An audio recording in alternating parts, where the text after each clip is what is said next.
नमस्ते, मैं किरण यादव। संजय जायसवाल जी जो बता रहे हैं बिहार में आतंकी संगठन और स्लीपर सेल के लेकर के जो एनआईए जांच कर रही है, तो ये तो कोई नई बात नहीं है। पटना में ही वो आतंकी का केंद्र है और स्लीपर सेल का केंद्र है। वहीं से वो स्लीपर सेल के जरिए ही तो ये दंगा फैलाता है या फिर हत्या करवाता है। ये कोई नई बात तो है नहीं। और जो पॉलिटिकल सपोर्ट की जो आप लोग बात करें, तो पॉलिटिकल सपोर्ट वहाँ पर नीतीश कुमार, लालू यादव, पप्पू यादव और कांग्रेस की मिलती है उसको। पॉलिटिकल सपोर्ट इन लोगों का मिलता है उसको। ये मत सोचिएगा कि इन लोगों की पार्टी अलग है, ये बात अलग अलग करते हैं तो ये अलग होंगे। नहीं, ये चारों एक है और ये चारों मिलकर के ही स्लीपर सेल और आतंकी को प्रमोट करता है। ये छुपी हुई बात नहीं है, इसका ये जांच हो रहा है ना, अभी तो ये खुलासा होगा ही। क्योंकि पटना पीएमसीएच पर जो मुझ पे जो हमला हुआ है, तो मैं ऑलरेडी आप लोगों को बता चुकी हूँ, और जो लोग भूल गए हैं उसको मैं आज फिर से याद करा देती हूँ कि आपको पता होगा कि एक लड़की जल गई थी। तो लड़की कैसे जली थी वो भी आज मैं बता रही हूँ आप लोगों को। वो लड़की को जलाया उसकी बहन ने ही था, लेकिन एक साजिश के तहत दो लड़के को फंसाया गया और उसके बाद में उस औरत को साजिश के तहत मेरे पास भेजा गया कि ताकि आपको पता है कि पिछड़ा, दलित, अल्पसंख्यक में हमारी एक काफ़ी मजबूत पकड़ थी। और यादव की तो मैं लाडली हूँ, जो मैं कहती हूँ वही वो करते हैं। तो ये सब आपको पता होना चाहिए कि यादव में अगर मेरी पकड़ है तो इससे सबसे ज़्यादा जलन किसको हो सकती है। ये सोचने वाली बात है आप लोगों को। उसके बाद उस औरत को भेजा गया, ठीक है, मैं गई, देखी लड़की जली हुई थी। मैंने, आपको पता होगा कि सिविल हॉस्पिटल में भी मैं ही इलाज करवाई हूँ।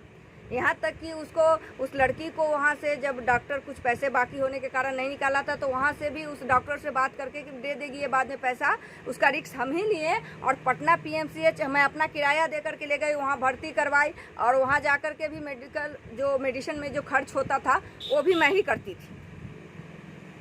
ये हर चीज़ मैं ही कर रही थी। आप बताइए, एक सबसे बड़ी बात तो ये है कि जब मैं उस लड़की को फर्स्ट दिन आप लोगों को लाइव दिखाई थी और जब वो लड़की मर रही है, उस टाइम का भी कोई है जो उससे वीडियो कॉलिंग से बात कर रहा है और उसने डाल रखा है यूट्यूब पर, तो आप सर्च करके देख सकते हैं उसको, उस दिन का शकल और जब वो लड़की मर रही है वो शकल आप देख सकते हैं कि कैसे वो लड़की को हमने ठीक करवा लिया था। और उसके बाद पप्पू यादव अपना साजिश के तहत उसको जहर के सुई दिलवा करके मार दिया। मैं तो खुलेआम बोलती हूँ, मैं किसी का बात तो छुपा के बोल नहीं सकती है। जो सच्चाई है वो सच्चाई है, जिसको शक है वो जांच करवा ले। उसके बाद आपको पता है कि जब लड़की जिंदा थी तो वहाँ कोई नहीं गया था उसको इलाज करने के लिए, खैरियत पूछने के लिए, खबर लेने के लिए कोई नहीं गया था। जब वो लड़की मर गई तो अचानक से वहाँ 25-30 गुंडे आ गए। और आप बताइए कि जब मैं वहाँ पटना पीएमसीएच में पहुँची तो वहाँ पहले से वो गुंडा मौजूद था और रह के अचानक से मेरे ऊपर टूट पड़ता था कि इसको कब मार दें। मैं तो आप लोगों को बताई थी कि मेरे लिंचिंग करने का वहाँ साजिश था और ऐसे टूटता था। AK-47 ले रखा था। पटना पीएमसीएच मेडिकल कॉलेज है और वहाँ पे बिहार पुलिस की पहरा भी होती है, उसमें पहुँचा हुआ था वो। तो मैंने देखा कि वहाँ पे जो सुरक्षा गार्ड थे उन लोगों ने मुझे अपने कब्जे में ले लिया। जब उन लोगों की हरकत वो देखा तो उन लोगों ने मुझे अपने कब्जे में लिया और उन लोगों ने बताया कि ये देखिए क्या कर रहा है, ये लोग क्या क्या ऐसे करके आया है। तो वो हमको ले रखा था और उन लोगों ने मुझे समझाया कि किरण जी रुक जाइए, आप इधर बैठिए, वो लोग क्या पता आपको मार देगा, ये बार बार आप पे टूट पड़ता है और 25-30 है। तो जैसे धीरे धीरे बात ये फैली तो 20-25 कुछ लोग वहाँ पर भी आए, वो हमसे पूछने लगे कि किरण क्या बात है, किरण क्या बात है। तो मैं उस टाइम वो लाल गमछा बांध रखे थे। मैं उस टाइम मुझे लगा कि यहाँ पे अगर कुछ बोलने से बात बढ़ भी जाएगी और कुछ भी हो सकता था, तो मैं उस टाइम बोली कि कुछ नहीं हुआ है। तो जब लड़की को पोस्टमार्टम के लिए गए तो मेरे हस्बैंड गए साथ में, तो साथ में गए तो मेरे हस्बैंड पर भी टूट पड़ा। वहाँ पर कॉलर उलर पकड़ करके पिस्टल सटा रखा था उनके पेट में और मैं इधर ही थी, गार्ड के पास ही बैठी थी मैं। उसके बाद ये भी आ गए, बोले किरण ऐसे ऐसे लोग कर रहे हैं, अब क्या करोगी, चलो। तो मैंने कहा कि अब चल तो जाएंगे लेकिन ये लोग बवाल बढ़ाएगा तो उससे अच्छा है कि लोगों के बीच अपनी बात रख दीजिए, सरकार को जो करना होगा वो करेगा। तो आपको पता होगा कि मैं गाड़ी से ही लाइव आकर के आप लोगों के बीच ये बात रख दी थी। हालांकि ये बात मुझे पहले ही पता चल गया था कि उसकी बहन ही जला रखी है और ये जानबूझ करके इसको एक साजिश के तहत दोनों लड़का को फंसाया जा रहा है। ये बात मैं जान चुकी थी, पर वो लड़की बच जाती तो बहुत बात था, कोर्ट कानून का मामला बन गया था। वो लड़की अगर बच जाती तो आगे जो कार्रवाई होना था वो होता। लेकिन पप्पू यादव अपने एक षड्यंत्र के तहत जाकर के जहर के सुई दिलवा दिया। लालू यादव, बता ही तो रही हूँ, लालू यादव, नीतीश कुमार, कांग्रेस, सबका हाथ था इसमें। और उसके बाद जब ये लोग इस बात से जब नहीं जीत पाया तो आपको पता होगा कि ये लोगों ने मेरे ऊपर कितना गंदा गंदा कीचड़ फेंका। आप देखिए कि वो राम का जो मामला है, जो मुझे अरेस्ट किया गया, वो राम का मामला 5 साल पुराना था। इसका भी छानबीन और जांच अम्बाला में मैं थी तो वहाँ एसपी के वहाँ पटिशन दे करके मैं सब कुछ करा रखी थी। वो बोला था ऐसा कुछ नहीं है किरण जाओ, तो इस सब का रफा दफा हो रखा था। लेकिन फिर भी 5 साल के बाद उस बात को उछाल करके कैसे उसको फिर से दोबारा वायरल करके और हमको अरेस्ट किया गया। अरेस्ट करने के बाद बड़े अधिकारी हमारा मोबाइल छीन लेता है, छीन कर ले जा करके वो हमारा पासपोर्ट जानता है। उसके बाद उसमें से जो वीडियो मैं लाइव आकर के आप लोगों को बताई थी, जब पुलिस हमें अरेस्ट करने गई थी, तो वो वीडियो को डिलीट किया जाता है। डिलीट करने के बाद आप लोग देख रहे हैं कि कैसे 2 साल से छेड़खानी हो रहा है हमारे मोबाइल से, हमारे फेसबुक आईडी को कैसे छेड़छाड़ लोग करते हैं, कैसे लोग रोक देते हैं, ब्लॉक कर देते हैं, कुछ भी कर रहे हैं। वो तो आप लोग के सामने है बात। आप बताइए कि वो जो लड़का पे जो आरोप लगा करके जिसको ज़बरदस्ती फंसाया जा रहा था, जिन बच्चों को, वो सब लालू यादव के सपोर्टर था। इनको राजनीति से है मतलब, इनको जाति से, धर्म से, किसी चीज़ से कुछ लेना देना नहीं, चाहे इसका अपना कचकर्ता ही क्यों ना हो। इस मामले में इसने उसको भगवा आतंकी बना दिया। नहीं, अगर झूठ कह रही हूँ तो जाइए गूगल पर सर्च कर करके, यूट्यूब पर निकाल करके वीडियो देख लीजिए कि क्या किरण झूठ कह रही है, सच कह रही है। उसको भगवा आतंकी बनाया गया और ज़बरदस्ती उसको भगवा आतंकी इसलिए बनाया जा रहा था कि ताकि लोगों का शक बीजेपी पर जाए और बदनाम लोग बीजेपी को करें। मुझे भी अरेस्ट षड्यंत्र के तहत किया था कि ताकि लोगों को ये पता चले कि बीजेपी ने किरण के साथ अत्याचार किया है। राम के नाम पर जेल गई। उसके बाद उस महिला से भी मेरे ऊपर केस करवा दिया। जब मैं आ रही थी जेल से, जब मैं छूट करके आ रही थी, तो वो महिला ने भी मुझ पर कंप्लेन किया। आप बताइए, पुलिस भी मेरे से रंगदारी मांग रही थी। कितना? 1 करोड़। पप्पू यादव 10 लाख, वो महिला 5 लाख। और जब मेरे पर आरोप लगा किरण ने पैसा रख लिया, मैंने दुनिया के उसको पीछे मैंने अपना पैसा खर्च किया और वो मुझ पर आरोप लगा रहा था, तो वो भी मैं बैंक का डिटेल आप लोगों के सामने रख दी कि लो देख लो। मैंने अपना पूरा प्रूफ आप लोगों के बीच रख दिया। लेकिन नहीं, ये लोग मानने के लिए तैयार नहीं थे। इन लोगों का ये जो लालू, नीतीश और पप्पू यादव और कांग्रेस था, इसका सबका षड्यंत्र मुझे इसी के लोगों ने मुझे बताया है। ये लोगों का था कि कैसे भी करके किरण को जेल भेजो, उसके बाद किरण पे हत्या का आरोप लगाएंगे। ये जो पैसा का है, इसको कितना भी हम डिटेल दे दिए तो उसको पुलिस वो लोगों का है, सरकार उसका था। 1000 बीजेपी साथ में थी तो क्या था, चलता नीतीश कुमार का था बिहार में। पुलिस उसकी है, गुंडागर्दी पुलिस के उसके कहने पर चलती है। कि किरण के हत्या का आरोप लगाएंगे और उसके बाद जब मैं जेल गई तो हत्या का आरोप, ये तो मैं बता रही हूँ। जो आप लोगों के साथ जो हुआ, मेरे फॉलोअर्स के साथ जो हुआ, वो मेरे फॉलोअर्स ने मुझे खुद बताया कि किरण जब आप जेल गई तो हम लोगों को पर्सनल आईडी पर ले जाया जाता था और पर्सनल आईडी पर ले जा करके वहाँ आपकी गंदी गंदी फ़ोटो बना करके एडिट करके डाला जाता था, वीडियो गंदा गंदा डाला जाता था और बताया जाता था कि किरण का तुम बहिष्कार करो, सड़क पर उतरो। और कुछ मुस्लिम समाज लोगों को तो ज़्यादा टॉर्चर किया जाता था। उन लोगों को ये कहा जाता था कि अगर तुम नहीं उतरोगे सड़क पर किरण के खिलाफ तो तुमको भी हम बदनाम करेंगे। यहाँ तक उन लोगों को कहा जाता था।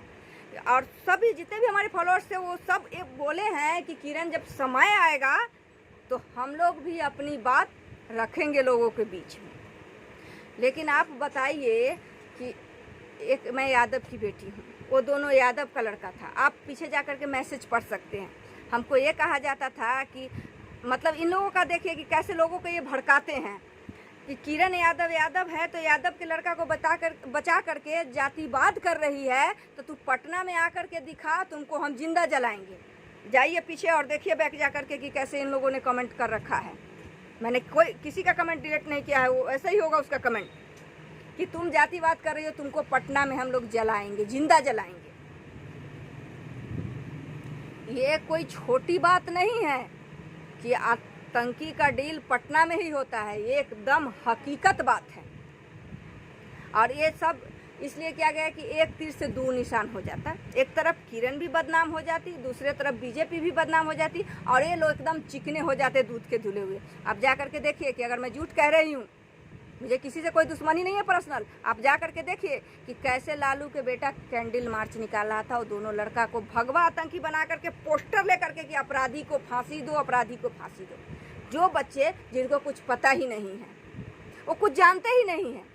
ये बात जब मुझे पता चला ना, तो मेरी तो पैरों के नीचे से ज़मीन खिसक गया कि देखो कि एक तो खुद अपनी बेटी को जला भी रखी है और कैसे षड्यंत्र रच रही है। हम जाते थे उससे मिलने के लिए लड़की से, तो बोलती उसकी माँ कि डॉक्टर कह रहा है ना कि अब हम इसको ले जाएंगे घर।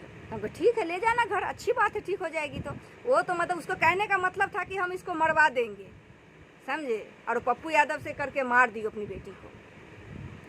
ऐसा ऐसा षड्यंत्र रचता है ये लोग बिहार में बैठ करके। इसको आप लोग कहते हो कि बिहार के भलाई करेगा, ये लोग कभी बिहार के भला नहीं कर सकता है। और ये किसी जाति और समाज का नहीं है। ये सिर्फ अपने परिवार, अपने फैमिली के लिए जीता है, और ये अपने परिवार के लिए लूट भ्रष्टाचार मचाता है, और ये किसी का भी नहीं है। ये बात आप लोगों को मैं इसलिए कह रही हूँ कि ताकि इनकी हकीकत आप लोग सोचिए और समझिए कि जब ये मेरा नहीं हुआ, ये जब अपने समाज का नहीं हुआ, तो ये किसका होगा। अगर इसको इतनी ही ये राजनीति थी चमकानी, तो ये सच और झूठ का पर्दाफाश करता ना, ये सच और झूठ समझता ना, दोनों को एक बात में लाता ना कि हाँ क्या बात है, क्या कारणवश तुम दोनों लड़का को बदनाम कर रही हो, लड़की कैसे जली थी, ये सब ये छानबीन करता ना, लोगों के बीच ये बात रखता ना। लेकिन इसने ऐसा नहीं किया, ये डायरेक्ट उसको भगवा आतंकी बनाया और सड़क पर उतर के उसके लिए कैंडल मार्च निकाल रहा था, अपराधी को फांसी दो, अपराधी को फांसी दो।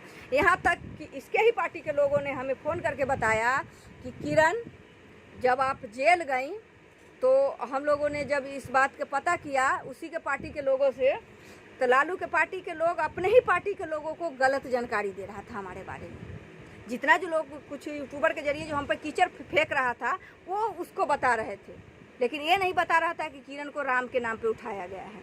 जब बाद में उनको पता चला तो वो लोग आज बता रहे हैं कि किरण, ये बात तो हमको बाद में पता चली कि आपको राम के नाम पर अरेस्ट किया गया है, नहीं तो हमारे ही पार्टी के लोग हमको गलत जानकारी दे रहे थे। लालू के आदमी, नीतीश के आदमी, पप्पू यादव के आदमी और कांग्रेस के आदमी, ये चारों के आदमी आप लोग पता करिए, मैं झूठ कभी नहीं बोलती हूँ। ये चारों बैठ करके पटना में एक मीटिंग हुई है जिसमें ये कहा गया है कि किरण पर हत्या का आरोप लगाएंगे, उसके बाद किरण पर इतना कीचड़ फेंक देंगे कि जब वो बाहर निकलेगी तो आत्महत्या कर लेगी। आप जब मैं बाहर आई, जब मुझे पता चला, तो आपको पता होगा कि कुछ एप्लीकेशन भी लीक करके मैं अपनी बातें दरोगा के पास गई थी। वो बात भी मैं ट्विटर पे डाली थी कि वो दरोगा लेने से इनकार कर दिया, क्योंकि ये लोग से मिला हुआ था वो दरोगा। उसने हमारा जो ये था, क्या बोलते हैं, आवेदन पत्र, वो उसने नहीं लिया। उसके बाद मैं एसपी के यहाँ गई, एसपी ले लिए और उन्होंने स्टंप लगा करके मुझे दिए, लेकिन कार्रवाई कोई नहीं हुआ उस पर। उसके बाद तो जो हुआ वो आपके सामने ही है। अब मैं क्या बताऊँ आप लोगों को, कैसे कैसे इन लोगों ने मेरे पे कीचड़ फेंका और उसके बाद बोलते कि पटना में आओ तुमको जिंदा जलाएंगे। ये सब बातें मैं उस टाइम भी आप लोगों को बता रही थी और आज भी मैं आप लोगों को बता रही हूँ। ये सच्चाई है बिल्कुल।